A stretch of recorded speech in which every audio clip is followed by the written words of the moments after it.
عليكم ورحمة الله وبركاته.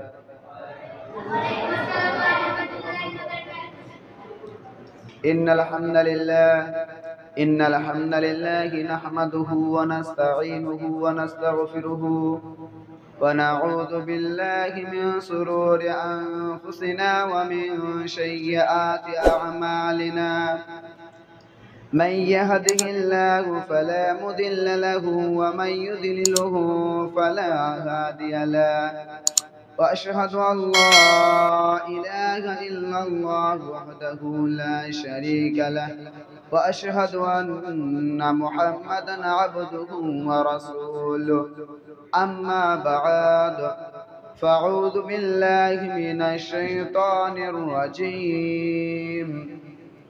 بسم الله الرحمن الرحيم. قاف والقرآن المجيد بل عجبوا أن جاءهم منذر منهم فقال الكافرون هذا شيء عجيب. أإذا متنا وكنا ترابا ذلك رجع بعيد. قد علمنا ما تنقص الأرض منهم وعندنا كتاب حفيظ. إن الحمد لله وحده والصلاة والسلام على من لا نبي بعد. أما بعد فأعوذ بالله من الشيطان الرجيم.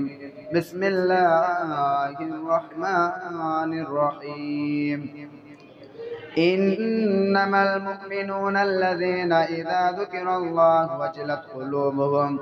وجلت قلوبهم وإذا تليت عليهم آياته زادتهم إيمانا وعلى ربهم يتوكلون. وقال النبي رسول الله صلى الله عليه وسلم عن أنس قال النبي صلى الله عليه وسلم لا يؤمن أحدكم حتى أكون أحب إليه من والده ووالده والناس أجمعين. সমস্ত প্রশংসা, সমস্ত গুণগান, সমস্ত গুণকীর্তন সেই মহান পাক আল্লাহ রাব্বুল ইজ্জতের জন্য, যিনার প্রশংসা করে শেষ করা যায় না, যাচ্ছে না এবং যাবে না, তাই সকলেই বলি আলহামদুলিল্লাহ। তারপরে পরে আমাদের নবী সারা বিশ্বের নবী, আপনার নবী, আমার নবী আহমদ মুস্তাফা মুহাম্মদ মুস্তাফা সাল্লাল্লাহু আলাইহি ওয়াসাল্লামের উপর সদকরি দরুদ সালাম বর্ষিত হোক। তাই সকলেই বলে আল্লাহুম্মা আমিন, আল্লাহুম্মা সাল্লি আলাইহি, আল্লাহুম্মা বারিক আলাইহি। সম্মানীয় উপস্থিতি, আজ এই আঞ্জুমানে আমি আপনাদের সামনে যে বিষয়টি নিয়ে আলোকপাত করতে চলেছি বা যে বিষয়টি নিয়ে উপস্থিত হয়েছি সেটা হচ্ছে মুমিনের গুণাবলী। একটা মানুষকে প্রতিপক্ষে মুমিন হতে গেলে তাকে কি করতে হবে এবং একটা মানুষ প্রতিপক্ষে মুমিন তাকে কিভাবে বোঝা যাবে, সে কিভাবে বুঝতে পারবে যে আমি প্রতিপক্ষে মুমিন হতে পেরেছি, আল্লাহর প্রিয় বান্দা হতে পেরেছি, কিভাবে সে বুঝতে পারবে? একজন যদি প্রতিপক্ষে মুমিন হয়, কোনো ব্যক্তি যদি প্রতিপক্ষে মুমিন হয়, তার মধ্যে এই ভয়গুলি থাকবে যে মহান আল্লাহ রাব্বুল আলামিন কোরআনের মধ্যে বললেন বিসমিল্লাহির রহমানির রহিম। ইন্নামাল মুমিনুনা আল্লাযীনা ইযা যুকিরাল্লাহু ওয়াজিলাত কুলুবুহুম ওয়া ইযা তুলিয়াত আলাইহিম আয়াতুহু যাদাতুহুম ঈমানাও ওয়া আলা রাব্বিহিম ইয়াতাওয়াক্কালুন। মহান আল্লাহ রাব্বুল আলামিন বললেন ইন্নামাল মুমিনুনা আল্লাযীনা ইযা যুকিরাল্লাহু ওয়াজিলাত কুলুবুহুম, যদি কোনো ব্যক্তি মুমিন হয় তাহলে তার সামনে যখন বায়ান করা হবে, আল্লাহর বায়ান করা হবে, কাল কিয়ামতের দিন জাহান্নামের কবরের আযাবের সম্মান, কবরের আযাব যেগুলি রয়েছে এই সম্পর্কে যখন বায়ান করা হবে, তখন তার কি হতে লাগবে? তার অন্তর, তার কলিজা কম্পিত হতে লাগবে, তার অন্তরটা কম্পিত হতে থাকবে। তার সামনে যখন আল্লাহর নাম নেওয়া হবে, তার অন্তরটা কম্পিত হতে লাগবে। মহান আল্লাহ রাব্বুল আলামিন 1 নম্বর গুণাবলী বললেন যে যদি কেউ মুমিন ব্যক্তি হয়, তাহলে তার মধ্যে, তার সামনে যখন আল্লাহর বায়ান করা হবে, কবরের আযাব সম্পর্কে বায়ান করা হবে, কিয়ামত সম্পর্কে এবং জাহান্নাম সম্পর্কে যখন বায়ান করা হবে, তখন তার অন্তরটা কি হতে লাগবে? তার অন্তরটা কম্পিত হতে লাগবে। মহান আল্লাহ রাব্বুল আলামিন 1 নম্বর মুমিনের গুণাবলী বললেন। দ্বিতীয় নাম্বার গুণাবলী বললেন, ওই ব্যক্তি হচ্ছে মুমিন। রাসূল সাল্লাল্লাহু আলাইহি ওয়াসাল্লাম বললেন, ওই ব্যক্তি হচ্ছে মুমিন যেই ব্যক্তি কি করলো? রাতের অন্ধকারে, গভীর রাত হয়ে গেছে, অনেক রাত হয়ে গেছে, রাতের অন্ধকারে কোনো মানুষ জেগে নেই, আর সেই কোনো মানুষ জেগে নেই, সেই অন্ধকারে ওই ব্যক্তিটি কি করলো? রাতের অন্ধকারে আল্লাহর কাছে ডুবরে আল্লাহর কাছে কি করলো? সে কান্নাকাটি করলো, আল্লাহর কাছে ক্ষমা চাইলো। আল্লাহর কাছে কান্নাকাটি করার পর আল্লাহর কাছে বলছেন, আল্লাহ, আমি যেন কাল কিয়ামতের দিন জান্নাতবাসী হতে পারি এবং এই দুনিয়ার মধ্যে যেন আমি সারা জীবন তোমারই ইবাদত করতে পারি, সারা জীবন যেন তোমারই কোরআনের ফয়সালা মোতাবেক এবং রাসূল সাল্লাল্লাহু আলাইহি ওয়াসাল্লাম যা বলেছেন, কোরআন এবং হাদিসকে যেন আমি সারা জীবন এইভাবে মেনে চলতে পারি। এইভাবে সে আল্লাহর কাছে গিয়ে রাত 12টা 1টা আল্লাহর কাছে গিয়ে কান্নাকাটি করলো। রাসূল সাল্লাল্লাহু আলাইহি ওয়াসাল্লাম বলছেন, এই ব্যক্তি হচ্ছে মুমিন। আজ আমরা বর্তমান আল্লাহর কাছে 2 সেকেন্ড বলেন, 2 মিনিট বলেন, 1 ঘন্টা বলেন, 2 মিনিট কোন সময় আল্লাহর কাছে যে কান্নাকাটি করতে পারি না। আমাদের সেই সময়টুকু নেই যে আল্লাহর কাছে গিয়ে আমরা আল্লাহর কাছে গিয়ে 2 হাত তুলে কান্নাকাটি করি, এই সময়টুকু আমাদের নেই। এই রকম কান্নাকাটি করতেন কার জামানায়? এইরকম কান্নাকাটি করতেন রাসূল সাল্লাল্লাহু আলাইহি ওয়াসাল্লামের জামানায়। রাসূল সাল্লাল্লাহু আলাইহি ওয়াসাল্লাম, রাসূলরা এবং সাহাবারা এমন সময় কান্না করত, এমন টাইমে কান্না করত, এই কথা শুনে আপনি ভাববেন যে এই রকম টাইমে, এই রকম সময় কেউ কান্না করে, এটা কি কান্না করার সময়? তো চলুন রাসূল সাল্লাল্লাহু আলাইহি ওয়াসাল্লামের জামানায় ফিরে যায়। রাসূল সাল্লাল্লাহু আলাইহি ওয়াসাল্লামরা কিভাবে কান্না করতেন এবং তার সাহাবারা কিভাবে কান্না করতেন। রাসূল সাল্লাল্লাহু আলাইহি ওয়াসাল্লাম একদিন জুমার দিনে ঠিক এই রকম মিম্বারে চেপে খুতবা দিচ্ছেন। খুতবা দিতে রাসূল সাল্লাল্লাহু আলাইহি ওয়াসাল্লাম বললেন, ওয়ালা তাকতুলু আওলাদুকুম, তোমাদের মধ্যে কেউ তোমাদের নিজের সন্তানকে হত্যা করো না। তোমাদের নিজের সন্তানকে হত্যা করো না। রুজির অভাবে হোক, খাবারের অভাবে হোক, তোমরা কখনো তোমাদের সন্তানকে হত্যা করো না। রুজির মালিক হচ্ছে আল্লাহ, রুজি দিবে আল্লাহ, তোমরা সন্তানকে কখনো হত্যা করে ফেলো না।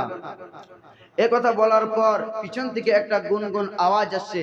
রাসূল সাল্লাল্লাহু আলাইহি ওয়াসাল্লাম জিজ্ঞাসা করছেন, পিছন থেকে এটা কিসের আওয়াজ? সাহাবারা বলছেন, ইয়া রাসূলুল্লাহ, এইখানে এমন ব্যক্তি কান্না করছে।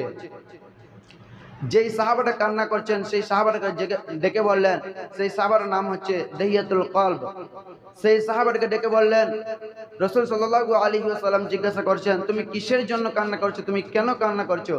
সেই সাহাবাটা বললেন, ইয়া রাসূলুল্লাহ, আমি এত বড় পাপ করে ফেলেছি, আমি একটা এত বড় পাপ করে ফেলেছি যে আমার মনে কখনো জাগে না, আমার মনে হয় না যে মহান আল্লাহ রাব্বুল আলামিন আমার এই পাপটা ক্ষমা করে দেবেন, আমার এই পাপটা মহান আল্লাহ রাব্বুল আলামিন মেনে নেবেন।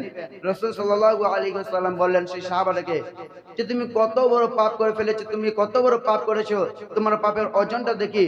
যে আল্লাহ সমুদ্র ফেনার সমান পাপকে ক্ষমা করে দিতে পারেন, তাহলে তুমি কত বড় পাপ করেছো যে তোমার পাপকে ক্ষমা করতে পারবেন না মহান আল্লাহ রাব্বুল আলামিন।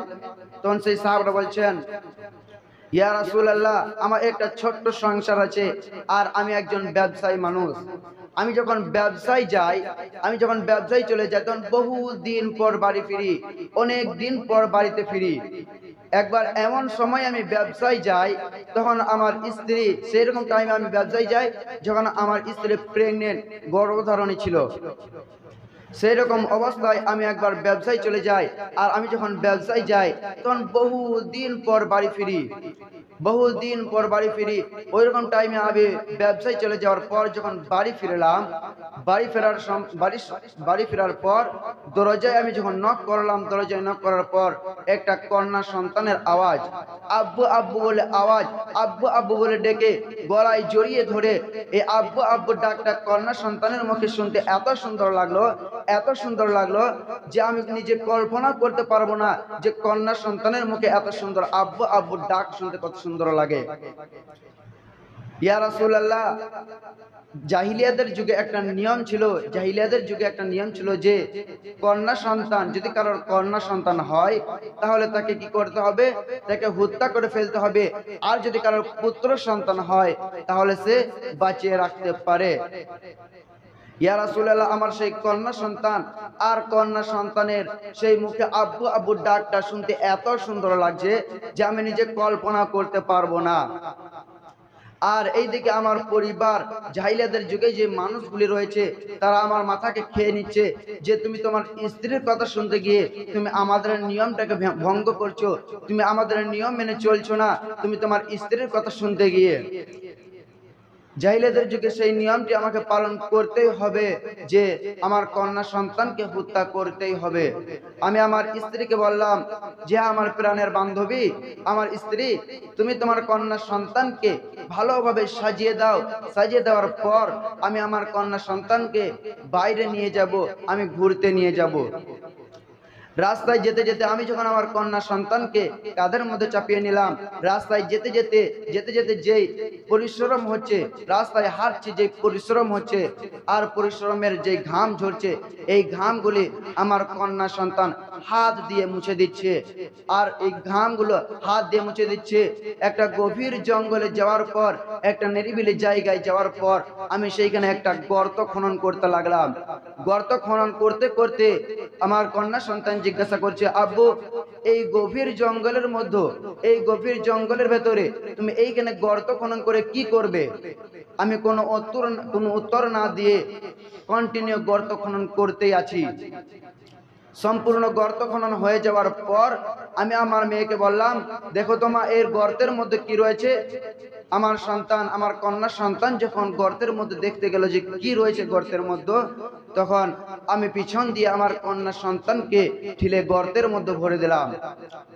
আর গর্তের মধ্যে ভরে দেওয়ার পর এক গলা মাটি চাপা দেওয়ার পর আমার কন্যা সন্তান বলছে, আব্বু আমি তোমাকে আর কখনো আব্বু বলে পরিচয় দিব না, আমি তোমাকে আর কখনো আব্বু বলে ডাকবো না, আমাকে একবার এই গর্ত থেকে উদ্ধার করে দাও, আমি তোমাকে আর কখনো আব্বু বলে পরিচয় দেব না, আমি এই গ্রাম ছেড়ে চলে যাব, আমি তোমাকে আর আব্বু বলে কখনো পরিচয় দিব না।